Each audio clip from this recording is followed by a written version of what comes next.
lá em Mateus 6, do verso 5 até o 15, aonde Jesus vai falar sobre oração e é uns pilares bem importantes para a nossa vida. Vocês acharam? Amém? Diz assim, Mateus 6, do 5 ao 15.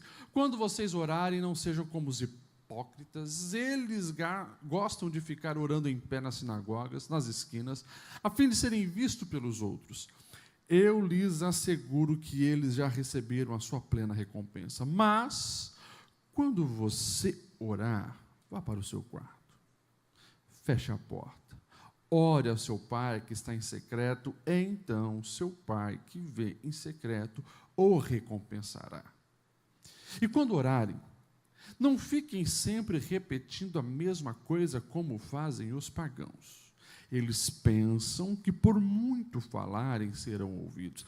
Não sejam igual a eles, porque o seu pai sabe do que vocês precisam antes mesmo de o pedirem. Vocês, então, orem assim: Pai nosso que está nos céus, santificado seja o teu nome, venha o teu reino, seja feita a tua vontade, assim na terra como no céu. Dá-nos hoje o pão nosso de cada dia. Perdoa as nossas dívidas, assim como perdoamos aos nossos devedores, e não nos deixe cair em tentação, mas livra-nos do mal. Porque teu é o reino, o poder e a glória para sempre. Amém. Pois se perdoarem as ofensas dos outros, o Pai Celestial também lhes perdoará, mas se não perdoarem uns aos outros, o Pai Celestial não lhes perdoará.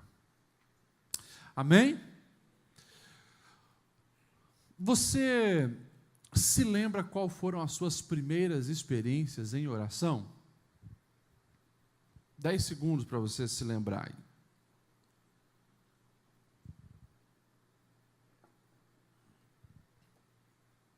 Se lembra? Sim ou não?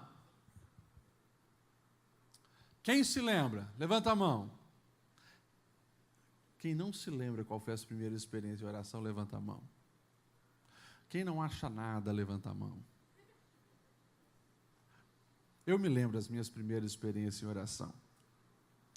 As minhas primeiras experiências de oração, claro, foi ouvindo os meus pais orarem, e nos cultos domésticos eles dizendo: fica orando aí com a gente. Uma criança não entendia nada ainda sobre oração. Eu confesso que aquele momento para a gente era difícil. A gente falava: Jesus, obrigado, tal, lembrava alguma coisa.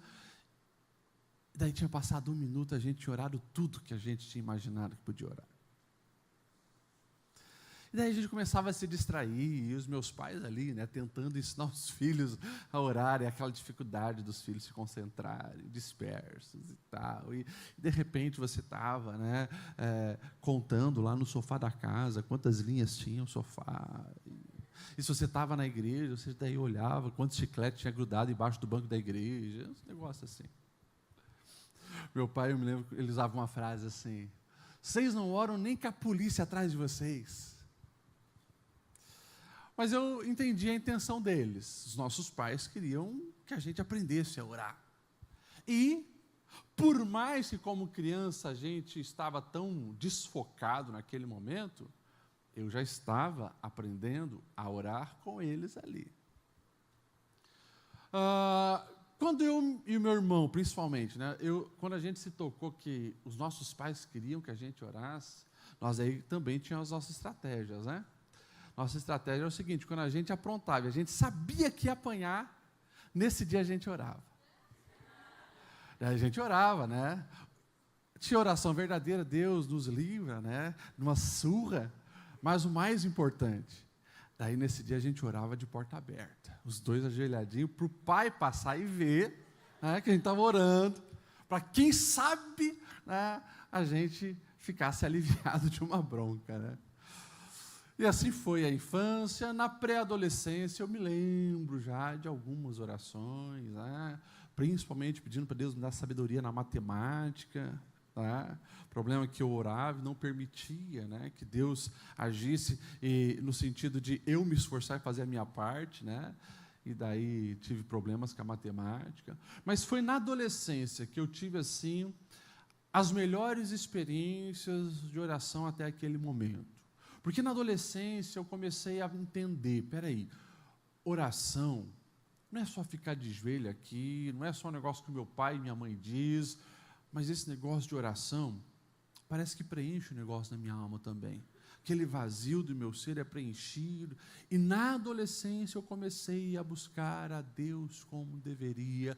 E, consequentemente, o Senhor foi se revelando para mim. E na adolescência eu comecei também a ter as minhas grandes experiências com Deus, a partir do momento que eu me posicionei para aprender sobre oração, crescer sobre oração e orar verdadeiramente. Oração é isso. É algo que ninguém que está nessa terra pode levantar a mão assim e dizer, eu sei tudo sobre oração. Na verdade, se a gente pegar a pessoa mais crente da nossa igreja, ela ainda está engatinhando na vida espiritual no sentido de, diante de tudo que Deus tem para revelar-se através da oração. Todos nós estamos nessa jornada de amadurecimento. E é claro, alguns estão andando mais rápido porque querem viver mais experiências. Outros ainda estão bem devagarzinho. Mas todos nós não podemos estar parados. Nós precisamos crescer na oração. Amém? O texto, ele se encaixa na grande primeira pregação de Jesus. Se você for lá no capítulo anterior, você vai ver que esse é o início do grande Sermão do Monte. O Sermão do Monte é aquele primeiro sermão de Jesus, depois que ele se revelou um grande rabi, escolheu os seus discípulos, ele iria ali dar início ao seu ministério, e o Sermão do Monte é os fundamentos de todos os seus ensinos. Interessante, ele leva de novo o povo para a montanha, e lá ele pede para todo mundo se assentar, porque agora o mestre vai falar, não tenham pressa, sentem e comecem a ouvir. Muito parecido com aquilo que foi dado lá atrás a Moisés, né? Na montanha recebeu algo dos céus. Agora Jesus, num outro contexto, mais de milhares de anos depois, séculos depois, ele agora está ali para novamente implantar uma visão que vem dos céus e convida o povo para prestar atenção no que ele vai ensinar. Começa com as bem-aventuranças e daí chega um pouquinho mais para frente, o Senhor começa a falar da importância da oração. Interessante, quando Jesus vai nos ensinar sobre oração, nesse grande sermão, ele começa dizendo que não é oração. Eu gostaria que você também, nessa reflexão, começasse a entender coisas importantes sobre o que não é oração, porque uma confusão sobre esse assunto ainda hoje permeia nós evangélicos, né?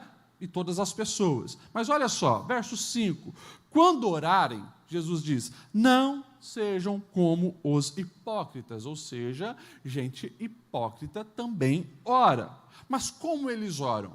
Eles gostam de ficar orando em pé nas sinagogas, nas esquinas, a fim de serem vistos pelos outros.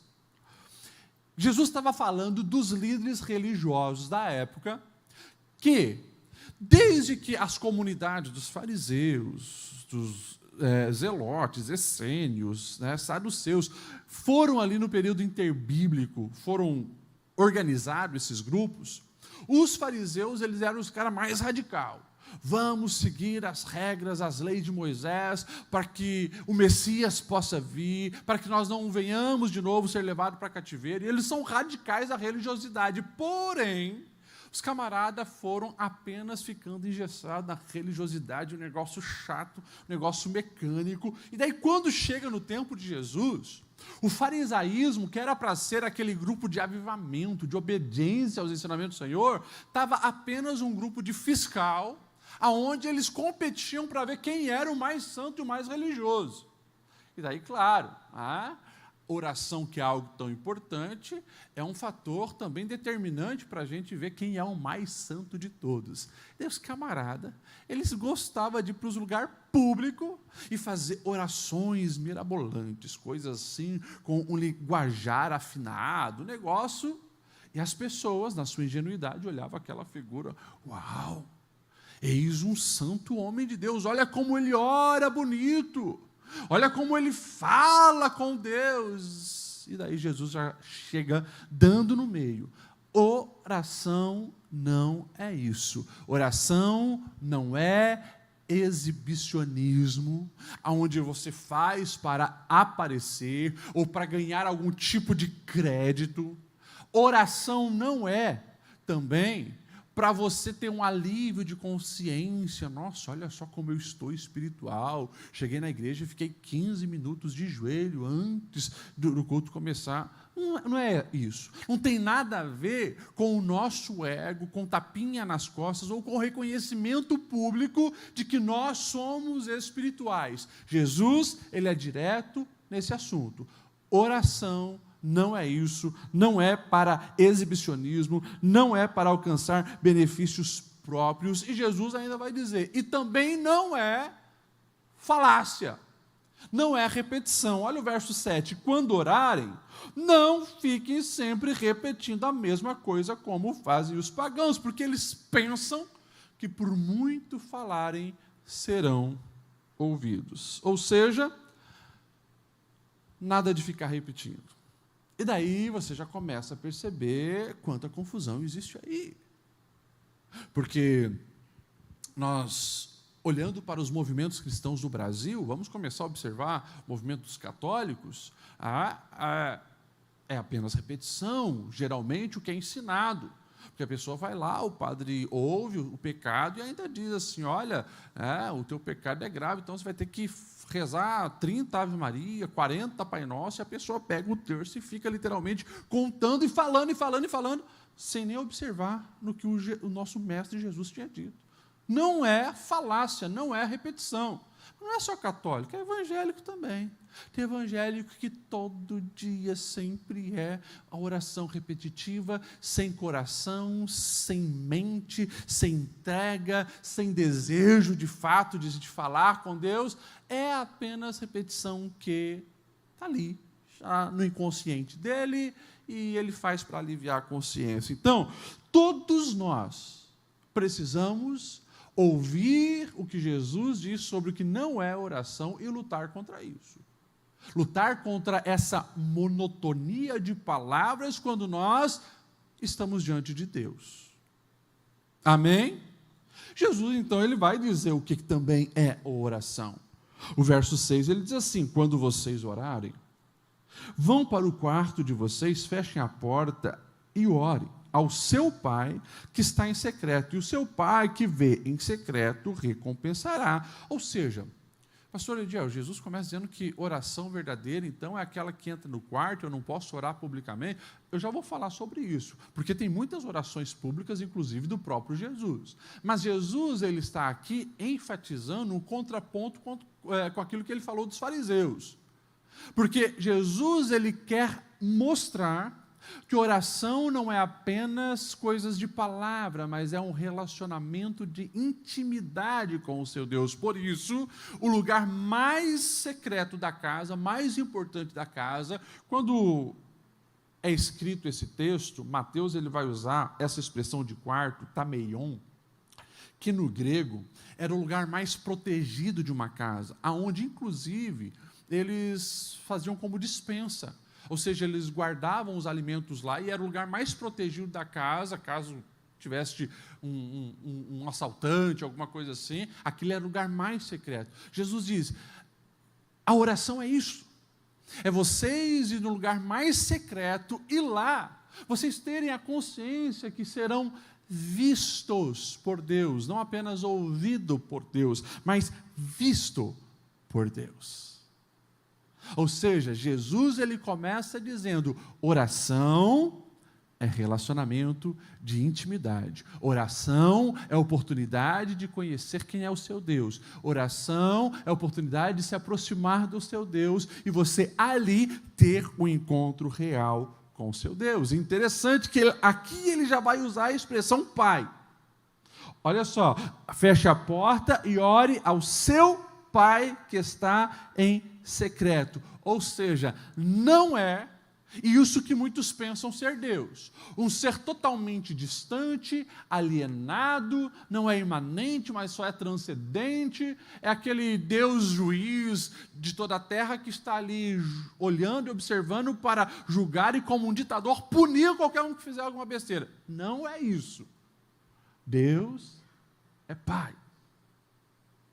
E nós precisamos, escute isso, nas nossas orações, como vamos ver também no que Jesus ensina mais à frente, ousar chamar Deus de Pai e viver esse relacionamento de uma paternidade que Deus tem para nos oferecer.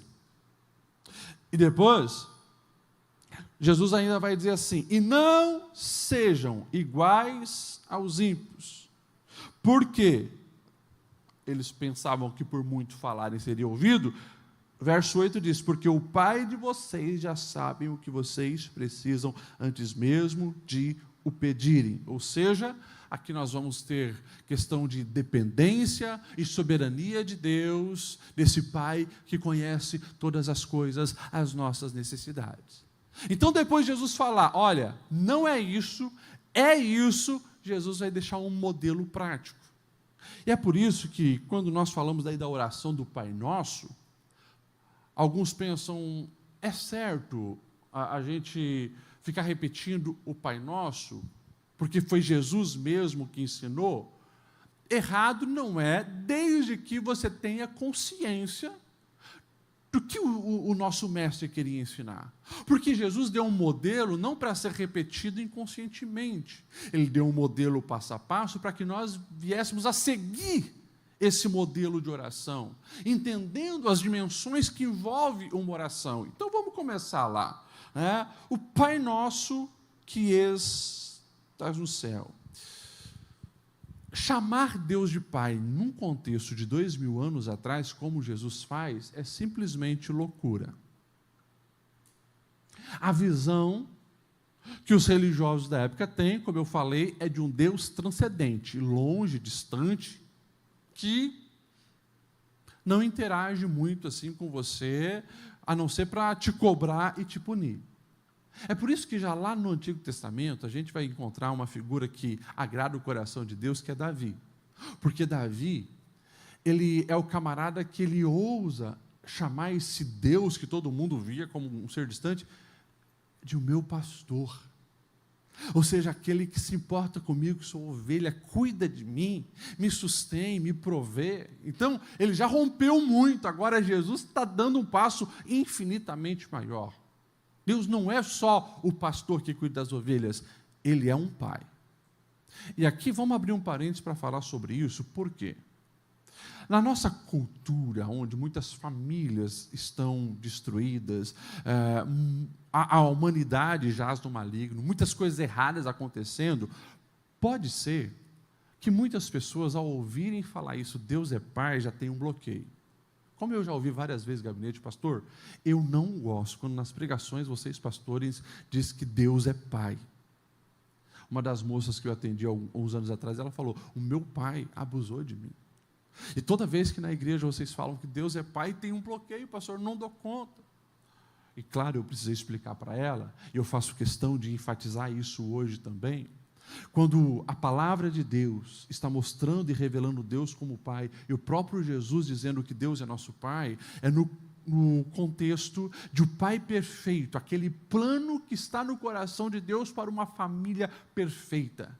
Você não pode reduzir o conceito de pai apenas numa experiência negativa que você teve com a sua paternidade terrena. A expressão pai, ela precisa ter essa conotação muito ampla, de alguém que cuida, de alguém que provê, de alguém que gera segurança, de alguém que quer o bem, de alguém que ama, de alguém que derrama todos os seus esforços para o seu bem. É isso que Jesus está querendo nos ensinar. Então, por favor, se você, por acaso, tem algum bloqueio com a figura paterna, ore sobre isso. E supere isso, principalmente para você entender. Deus é um Pai perfeito que te ama, te cuida, deseja prover sobre a sua vida, te conduzir para o lugar certo. Esse é um Pai verdadeiro. Amém? Glória a Deus. Então nós precisamos entender isso, tá? E é claro, precisamos também ter a certeza que esse relacionamento paterno é algo íntimo, que inclusive, escute isso, o começo dessa oração já começa a revelar a nossa identidade. Eu não sou apenas um ser humano que busca uma conexão com o divino. Eu não sou como todos os outros povos que eles tentam imaginar como é esse Deus. Eles tentam se aproximar de um ser transcendente. Não. Jesus, ele vai nos revelar uma identidade que é mérito, inclusive, daquilo que depois vai acontecer na cruz, o perdão dos nossos pecados, para que voltássemos a pertencer à família de Deus e pudéssemos, então, entrar no Santo dos Santos e chamar Deus de Pai. É Pai. Se Ele é Pai, e você está vivendo essa intimidade, você é filho, você é filha. E aí eu já poderia falar um monte de coisa aqui sobre isso, mas vamos deixar para um outro momento. Agora entenda, já na oração a sua identidade é construída. Na oração, quando você entende que Deus é Pai, você também entende o seu valor, o nível de amor que Ele tem por você, aquilo que está disponível para você, inclusive o seu valor. E quem começa orando, já entendendo quem é em Deus, pode ter certeza, não aceita migalhas da vida no sentido de coisas que não têm valor eterno, coisas desprezíveis. Isso você vai rejeitar, porque você sabe, sou filho, sou filha do Criador de todas as coisas. Ele é o meu Pai e eu sei que Ele tem o melhor para a minha vida. Amém? Pai nosso que estais no céu, isso é importante também, não é Pai meu, é Pai nosso. Não sou um filhinho isolado, mimado, criado numa bolha, eu pertenço a uma família, o Pai é nosso, ou seja, isso gera uma responsabilidade em mim, de viver uma conexão com o Pai e cuidar dos meus irmãos. Isso aqui também é assunto para um outro momento. Mas eu espero que você tenha entendido isso. O Pai é nosso. Depois, santificado seja o seu nome. Ou seja, olha só, por mais que é o meu Pai, nosso Pai, por mais que a gente tenha essa intimidade, tem uma reverência. Porque o meu Pai, Ele é santo, Ele é santo, Ele é santo. Santificado. E quando Jesus está dizendo isso, não quer que colocar o Pai numa posição de isolamento, pelo contrário, mas é de pleno governo, plena autoridade, plena santidade, para que também se mantenha a reverência. O que tem perdido-se muitos dos nossos dias. Alguns dos nossos dias hoje, você vê principalmente aí nas redes sociais, numa tentativa de querer viver uma intimidade com Deus, acaba tratando Deus como o coleguinha que ele joga videogame junto. Não é assim. E é muito fácil de você entender isso. É só você pegar uma figura paterna. Por mais que você abraça, beija o seu pai, e eu tenho, por exemplo, o meu pai, vocês conhecem, tenho essa intimidade com ele, beijo, abraço, mas eu tenho um respeito muito grande. Não vou tratar o meu pai como eu trato um coleguinha, como eu trato o meu filho, e assim por diante. é diferente, tem esse respeito. Por isso, santificado seja o teu nome, mantém-se essa reverência, porque você sabe que Ele é o teu Pai, mas Ele é o Criador do universo, Ele é o eterno, Ele é o Todo-Poderoso, Ele é aquele que pode todas as coisas, sabe todas as coisas. Você chega diante dEle com amor e reverência. O próximo passo da oração que Jesus vai nos ensinar é: venha o teu reino. Ou seja, quando se desenvolve essa intimidade, o coração do filho é conectado com o pai, há uma compreensão que a vontade do pai é excelente para mim. A vontade do pai é boa, é agradável, é perfeita. Por mais que nas minhas limitações, por mais que nos meus desejos equivocados, às vezes eu penso que o pai não gosta de mim porque disse não, que o pai às vezes parece que quer o meu mal porque permitiu que algo acontecesse comigo. Esse pai sabe qual é o melhor. E a oração mais fácil, mais difícil, que vai gerar mais resultados para a nossa vida é essa: venha o teu reino e faça a tua vontade na minha vida.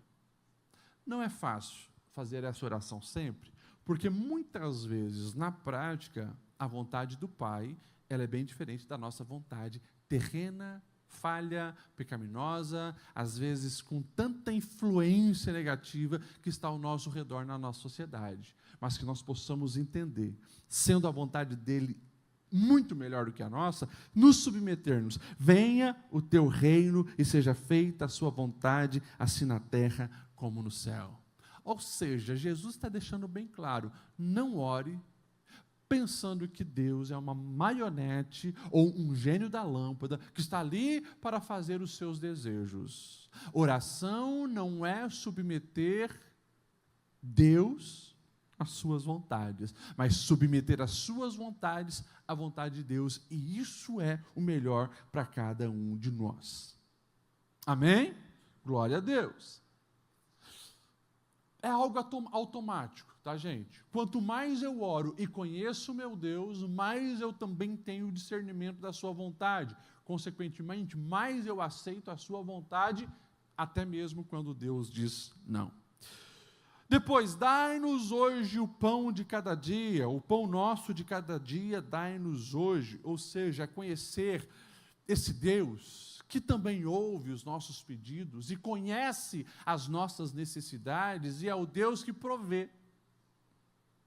É o Deus que nos abençoa.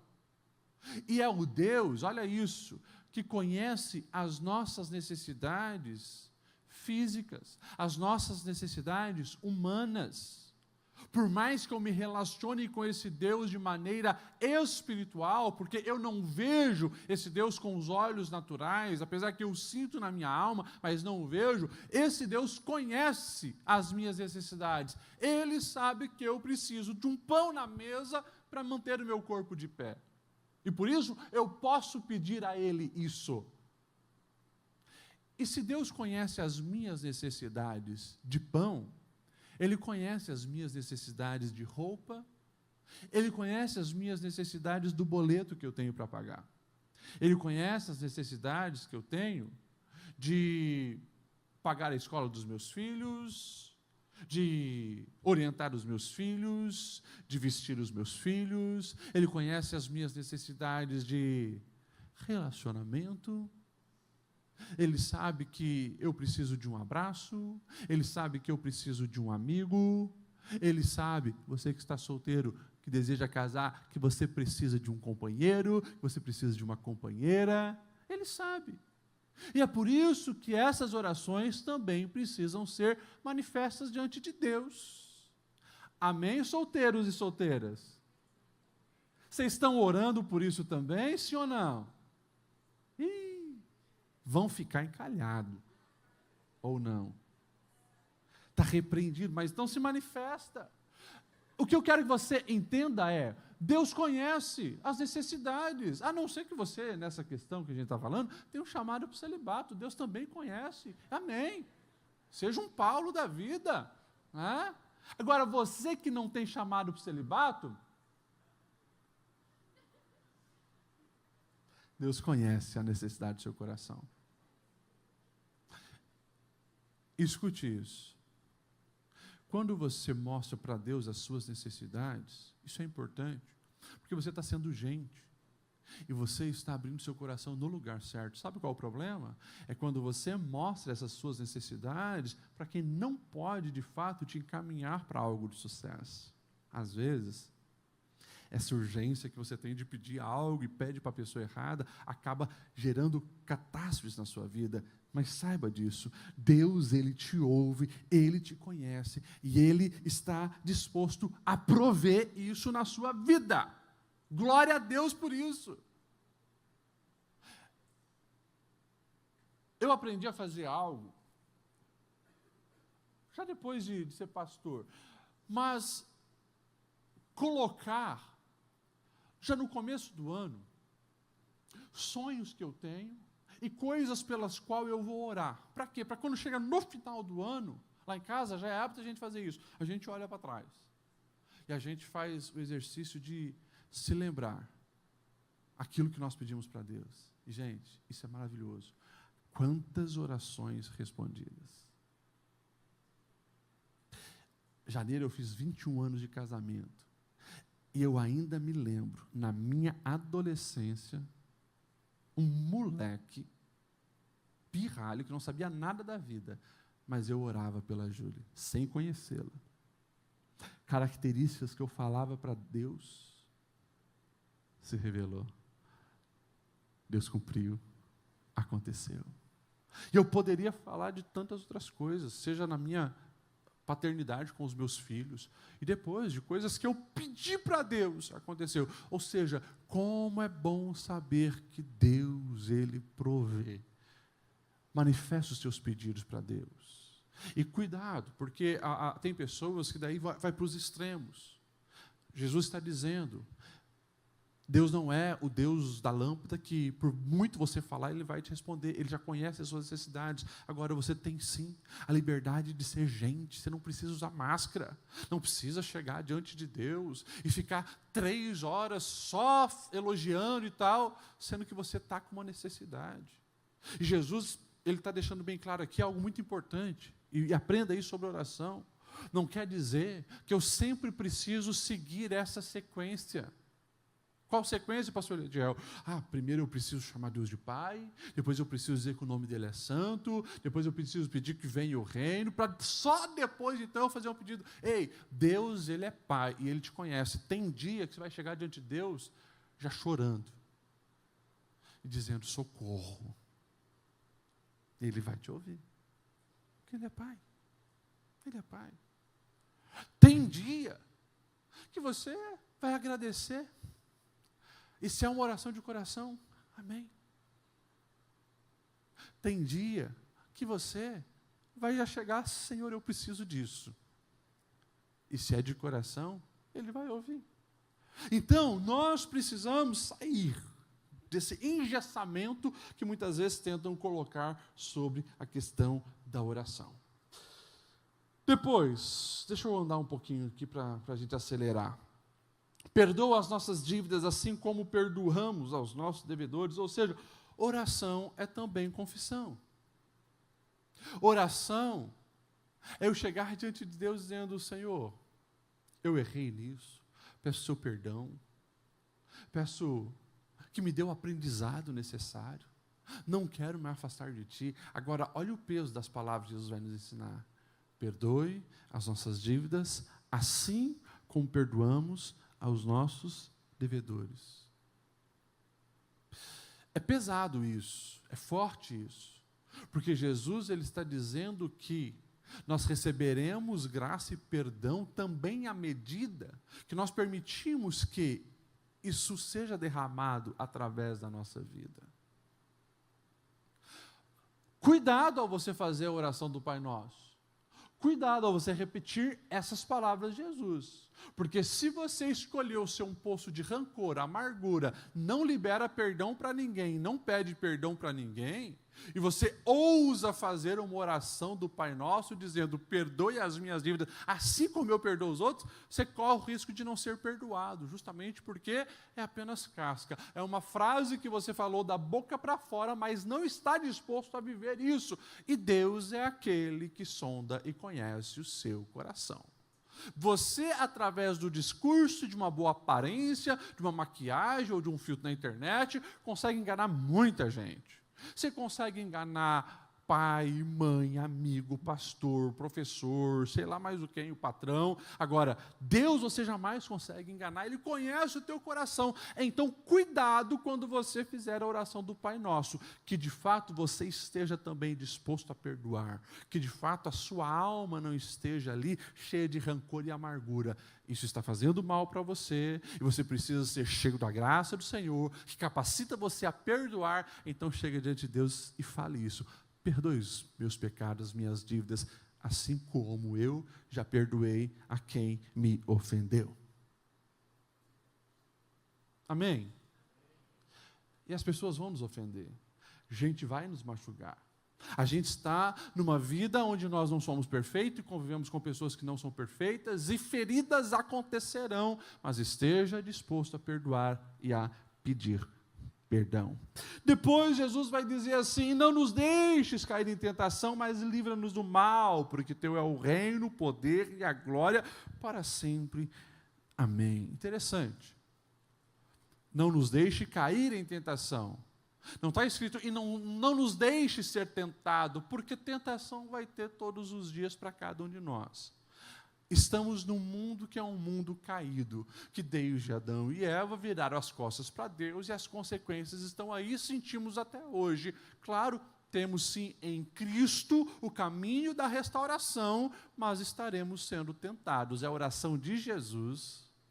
Eu admiro isso em Jesus, porque Ele é o Deus encarnado perfeito. Mas para que ficasse de uma maneira bem pedagógica para a galera, Ele fala essa oração.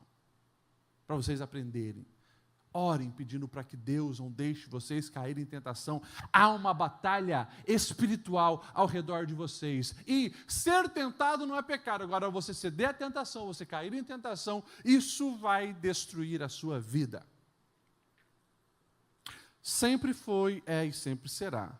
O maior matador de sonhos, matador de projetos de Deus na nossa vida, sempre vai ser o pecado.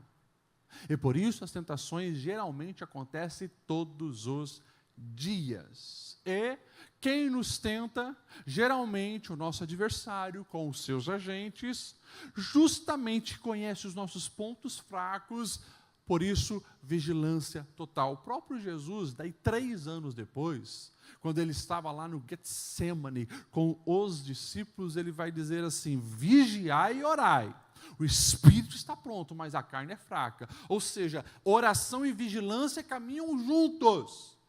E que na sua oração essa repetição também aconteça. Senhor, livra-me do mal. Ou seja, já no início do seu dia, ore sobre isso. Jesus, não me deixe cair em tentação, mas livra-me do mal. O mal está aí. O mal está batendo na nossa porta. Os demônios querem acabar com você. Não brinque com as realidades espirituais ao seu redor. Não brinque.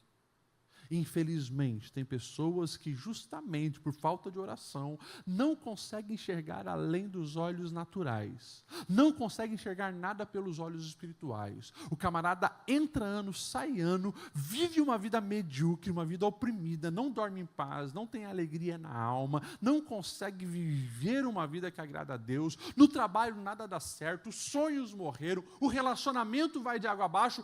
É caos atrás de caos. Ele não consegue enxergar que entrou numa batalha espiritual, mas está desarmado.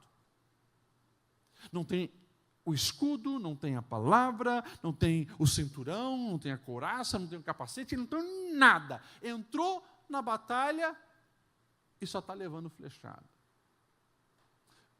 Leva a sério essa oração. Deus, não nos deixe cair em tentação e livra-nos do mal. Livra-nos do mal. Livra-nos do mal. Ore todos os dias pedindo que Deus te livre da língua mentirosa, dos olhares altivos, das alianças erradas, das pessoas corrompidas, dos pensamentos malignos. Peça proteção em Deus e Ele vai te responder. Amém? Vocês estão me entendendo? Vocês não falaram até que horas? Até as 3? Tá. Então, vamos embora. Amém? Interessante. Então, o Senhor vai nos mostrar o que não é oração, o que é oração e como nós devemos orar. Eu nem preciso responder aqui, porque vocês também sabem quando nós devemos orar. Em todo o tempo. Paulo, ele vai dizer aos Tessalonicenses, orai sem cessar. Quando Paulo está escrevendo aos Efésios, lá no capítulo 6, que ele vai falar da batalha espiritual, né, que a nossa luta não é contra a carne ou sangue, mas contra as potestades desse mundo, ele vai dizer assim, orem no Espírito em todas as ocasiões. Olha só, com toda oração e súplica, tendo isso em mente, estejam atentos e perseverem na oração por todos os santos. Ore por você, ore pelos santos em toda ocasião. Ai, mas que coisa quadrada esse negócio. Ora para viajar, ora pelo alimento, ora quando inicia o culto, ora quando encerra o culto, ora para isso. Ora... Pois é que é crente. Crente ora. Porque a gente leva a sério isso. E as coisas dão certo quando a gente ora. A bênção de Deus acontece através da oração também. Os olhos são abertos. Então, ora em todas as ocasiões. Amém, jovens? Pastor, eu devo orar quando vou para a faculdade? Ora. É claro que sim. Se fortaleça em Deus. Vai fechar o negócio? Ora. Surgiu uma nova oportunidade de emprego? Ora. Recebeu uma cantada no WhatsApp e o coração balançou? Ora. E ora muito. Vai orando, ora em todas as ocasiões. E peça uma direção de Deus. Quem deve orar? Todos. Todos nós devemos orar. Se a gente vai para a Bíblia, a gente vai ver ali, né, homens, mulheres, crianças, adolescentes, jovens, velhos, todos estão orando. Não vou ter como entrar aqui, mas eu poderia falar, né, a oração de Abraão, a oração de Jacó, a oração de Moisés, a oração de Samuel. Interessante que Samuel, ele vai falar um negócio até muito doido. Né? Samuel, ele vai dizer assim, porque ele é não apenas um juiz, não apenas um profeta, não apenas um sacerdote, ele é um referencial maior ali para o povo de Israel, e ele vai dizer assim, ó, ai de mim, de cometer o pecado, deixando de orar por vocês. A fala de Samuel chega a assustar, porque a abstinência da oração para aquele que se diz alguém usado por Deus é pecado. Mas isso aqui vai ficar também para um outro momento, porque é pesado. Pastor, e os benefícios da oração? Daí dava de sempre falar até as 3 horas, mas eu quero ficar nesse capítulo aqui, 6 de Mateus, e trazer isso para a sua vida. Tem muitos benefícios da oração.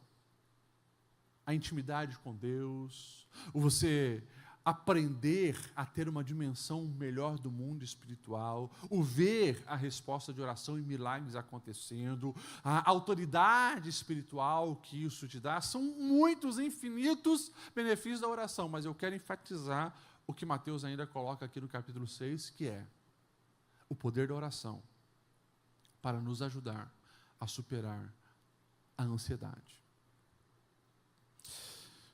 Lá no verso 25 aqui do capítulo 6, ele vai dizer assim, Jesus, né, dizendo, portanto eu lhes digo, não se preocupem com a sua própria vida, quanto ao que haver de comer ou beber, nem com o seu próprio corpo, quanto ao que haver de vestir. Não é a vida mais importante que a comida e a bebida?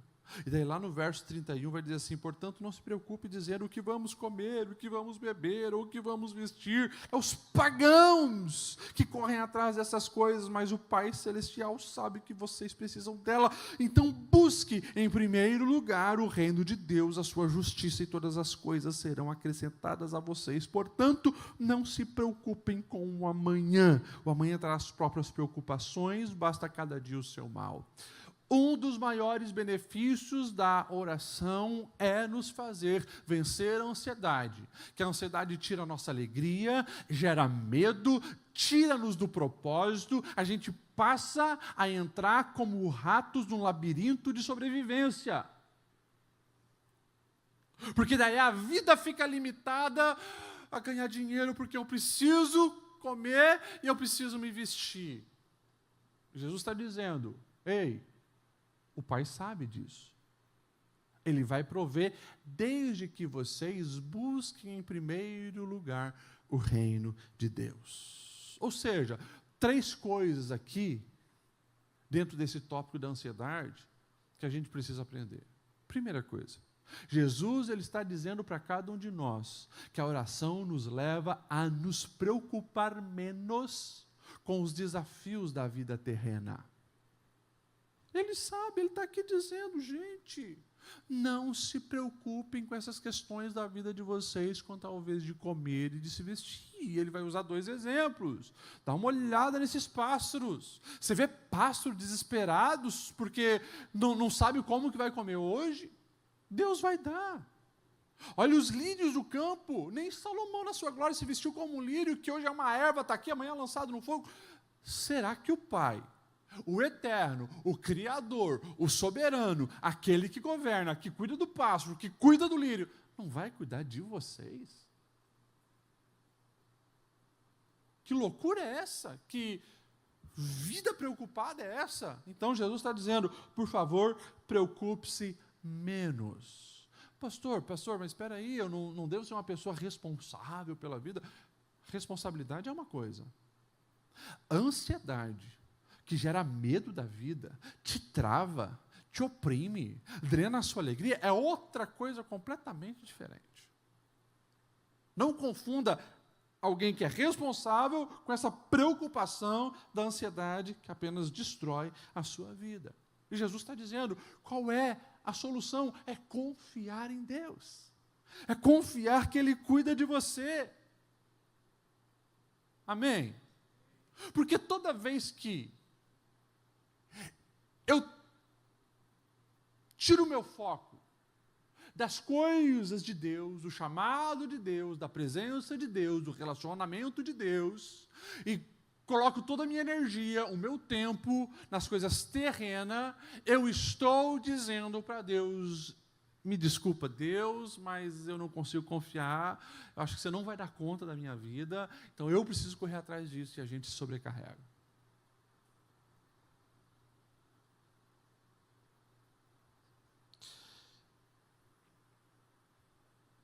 Eu gosto daquela versão da mensagem, quando ela vai dizer assim no verso 32, que é aquela versão do Eugene Peterson, que é bem moderna a linguagem, né? A mensagem diz assim, olha, quem não conhece a Deus e não sabe como Ele trabalha, é que se prende a essas coisas, mas vocês conhecem a Deus e sabem como Ele trabalha, então orientem a vida de vocês de acordo com essa realidade, a iniciativa e a provisão de Deus. Porque Jesus na pregação ele vai dizer, ei, é os pagãos, sabe aquele povo que se prostra diante de estátua, seja a estátua do imperador, a estátua de Artemis, a estátua de Zeus, sabe esse povo? Pois é, eles é que precisam viver preocupados, sabe por quê? Aquilo não é Deus, aquilo é uma pedra, aquilo é um mármore, aquilo é um gesso, agora vocês não, vocês servem ao Deus verdadeiro, e esse Deus, Ele cuida de vocês.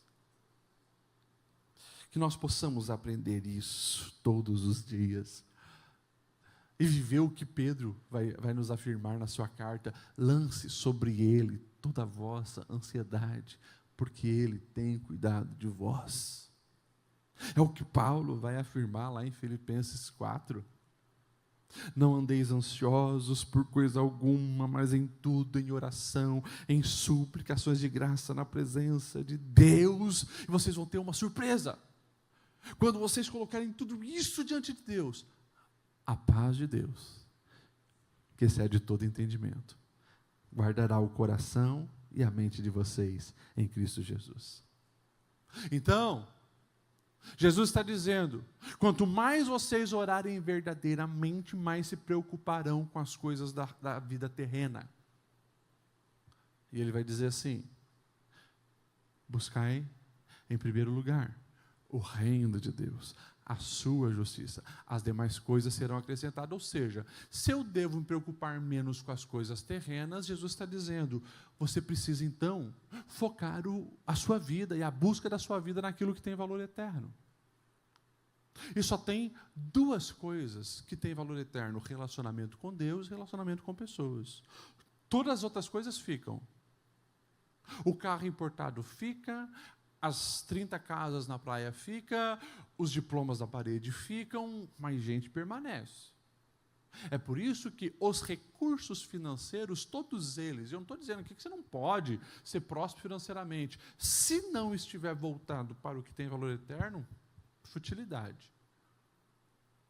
É por isso que aqueles que estão vivendo nessa intimidade com o Pai sabem, o emprego que tem, o salário que ganha, é para o reino, é para abençoar vidas, é para edificar lares.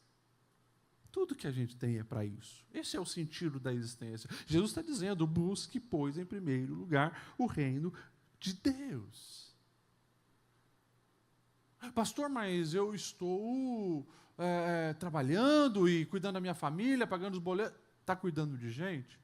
Reino de Deus. Pessoas estão sendo beneficiadas? Reino de Deus. Vidas estão conhecendo o agir de Deus através de você? Reino de Deus. E daí pode ser muitas outras coisas, tá? Mas Jesus ele está dizendo, essa deve ser a nossa busca. E claro, infelizmente, uma nação que se diz cristã, e uma nação como a nossa, que diz que agora já somos 40% evangélicos, nós sabemos que as grandes mudanças não acontecem porque a maioria dos evangélicos e da maioria dos cristãos dessa nação, eles estão mais focados no seu reino pessoal do que no reino de Deus. Quando acontecer uma inversão, pode ter certeza, a gente vai ver muitas coisas da nossa sociedade mudando-se e sendo transformada, tá? E também você começa a perceber por que tanta pessoa doente na alma. Porque os índices de depressão, suicídio, síndrome do pânico, ansiedade e assim por diante, sempre estão lá em cima. Porque escolhem viver a vida no fluxo da sociedade.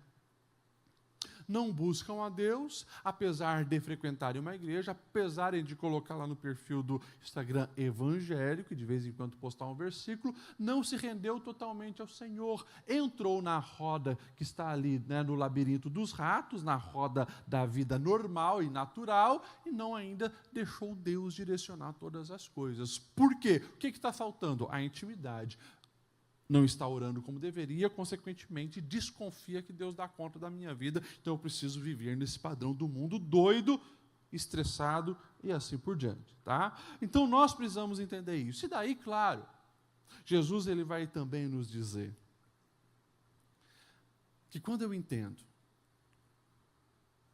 que eu devo me preocupar menos com as coisas terrenas, me envolver mais com as coisas de valor eterno, buscar o reino dos céus acima de todas as coisas, a gente também vai ter uma noção muito melhor sobre o tempo presente. Quanto mais eu me aproximo de Deus, mais eu sei valorizar o tempo do hoje. Olha só o que Jesus vai dizer aqui, no capítulo 6 ainda, verso 34. Portanto, não se preocupem com o amanhã trará suas próprias preocupações. Já basta cada dia o seu mal. E daí você consegue juntar todas as peças, porque esse ativismo louco que o mundo nos convida é uma preocupação do amanhã. E eu estou tão preocupado com amanhã que eu não consigo aproveitar o hoje. E daí eu entro no ritmo da humanidade, onde a felicidade é o amanhã. Eu ainda não consigo me sentir pleno hoje, porque eu preciso casar, estou solteiro, eu preciso casar. Daí casa, pois é, mas agora eu preciso comprar minha casa, então, daí quando eu ter minha casa eu vou ser feliz. Daí vem a casa, não, mas é que agora a gente tem que ter filhos. Quando o filho chegar, a gente vai ser feliz. Daí vem o filho, quando o filho se formar, eu vou ser feliz. Não, quando vi os meus netos, eu vou ser feliz, e a vida passa, e a pessoa não desfruta o presente. Porque a felicidade no coração dela só está no amanhã. Pastor, devemos sonhar com amanhã então ou não? Claro que sim. Sonhe e ore sobre amanhã, mas sem desprezar o hoje, as bênçãos que Deus te deu hoje, o privilégio que você tem hoje, porque o que você tem para viver é o dia de hoje. Amém? A gente precisa fazer acontecer hoje. Fazer a vida valer a pena hoje. Desfrutar Deus hoje, amar hoje, perdoar hoje, fazer o que nós precisamos fazer hoje. Na certeza que é o que Deus nos deu e a gente precisa aproveitar esse momento. Porém, o convite da sociedade, todo dia na tua porta está ali, ó. Observa o que está faltando, você viu? Ele tem, você não tem, daí você está lá. Nossa, todo mundo viaja, todo mundo passeia, todo mundo tem um carro novo, emprego novo, todo mundo vai em restaurante chique, todo mundo está beijando a boca, só eu que não, todo mundo. E não consegue olhar para a sua vida com gratidão. Sempre foca na ausência. É falta de oração também. É como a história do... Vocês já ouviram aquela história do Joãozinho que queria ir no circo? Joãozinho queria ir no circo. E não é que chegou um circo na cidade dele, foram nas escolas, distribuíram panfleto, era uma quarta-feira, chegou em casa, pai, vai ter no sábado um circo, e ele fica ali falando do circo, e do circo, e do circo. Naquela noite ele já não consegue dormir direito, e chega na escola, não consegue estudar, é só circo, leva bronca, é notificação porque não fez as tarefas, e ele passa da quarta para a quinta, da quinta para a sexta, da sexta para o sábado, sem conseguir relaxar, porque no sábado ia ter o circo, e o pai leva ele no circo. E daí no circo, os espetáculos acontecem. Os palhaços surgem, os trapezistas pulam, os motoqueiros estão no Globo da Morte fazendo um monte de manobra, e o Joãozinho está dormindo, porque ficou tão cansado com a ansiedade dele nos outros dias, que não percebeu e desfrutou de nada. Tem uns Joãozinho por aí. Às vezes a gente é meio Joãozinho, né? Nesse sentido. Sempre ansioso. E daí quando a bênção chega, você nem consegue desfrutar. Porque a ansiedade drenou toda a sua energia. A vida é assim. Para nós finalizarmos, né? A oração, ela é o antídoto contra uma vida medíocre, contra uma vida limitada, contra uma vida cheia de reclamação, uma vida drenada pela ansiedade. A oração é o antídoto para tudo isso, mas a oração potencializa os teus sonhos, a oração te coloca no centro da vontade de Deus, a oração faz você desfrutar da presença de Deus, que é o melhor da vida, a oração faz você enxergar o privilégio, quer viver a vida, quer estar hoje vivo, quer receber um sorriso, quer receber um abraço, quer estar em família, quer estar entre amigos. A oração abre os nossos olhos espirituais para a gente enxergar a vida do jeito que Deus deseja que nós venhamos enxergar. Vamos se colocar em pé? Amém?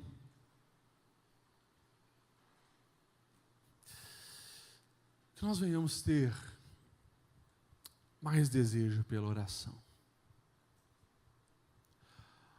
Que a gente possa falar como Davi, uma coisa, Senhor, eu quero, é estar na tua presença. É uma coisa. É a mais importante, é o que eu preciso. E como eu falei, cada um de nós precisamos melhorar nisso. Há níveis de oração que eu não cheguei, eu quero chegar, e você também não chegou, e você precisa querer chegar. Deus tem tanto para se revelar para nós. E pode ter certeza, não é Deus que precisa de nós, é nós que precisamos de Deus.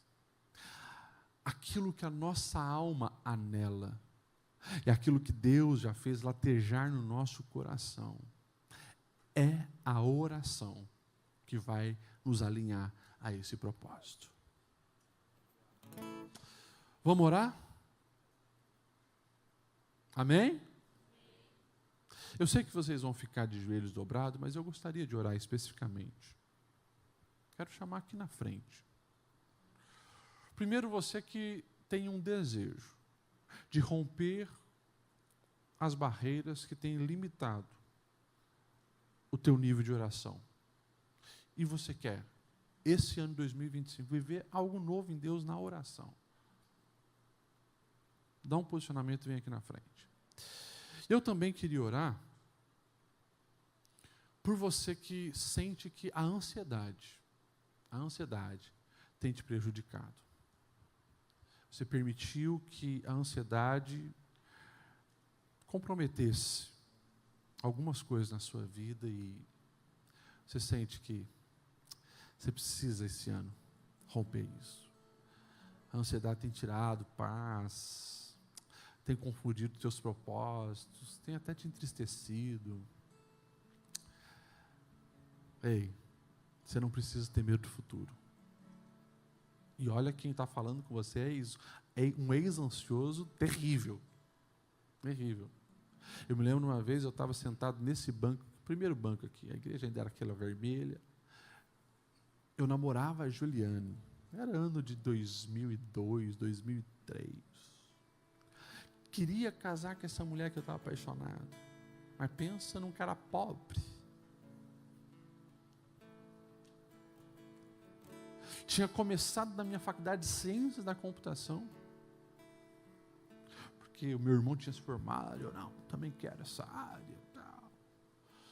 Coração dividido com o chamado que eu havia recebido, mas medo do futuro. Daí Deus sempre vai levantar também, né, os seus profetas.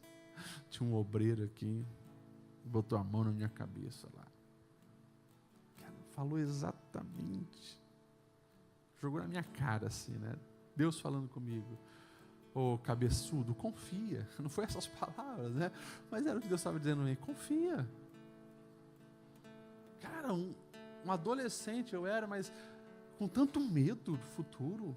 Medo se ia dar certo, medo se eu conseguiria cuidar da minha família, da Juliane, que eu estava ali para noivar com ela. Medo. O que eu vou fazer? Então, assim, não é isso que Deus tem para a gente, sabe? Gente, a geração de vocês é uma geração que está sendo assim, ó, drenada de tudo por causa da ansiedade. Mas a oração liberta você disso. A experiência com Deus, a conexão com os céus. E eu volto a enfatizar literalmente a palavra de Jesus. Se Ele está cuidando de passarinho e de lírio, você acha que Ele não vai cuidar de você, cara? Você é filho, você é filha. Nada vai tirar você da mão do Senhor, a não ser se você queira virar as costas para Ele. Deus conhece cada um dos seus sonhos, os anelos da sua alma. Deus conhece. No tempo certo, respostas virão, se você estiver conectado com o Senhor.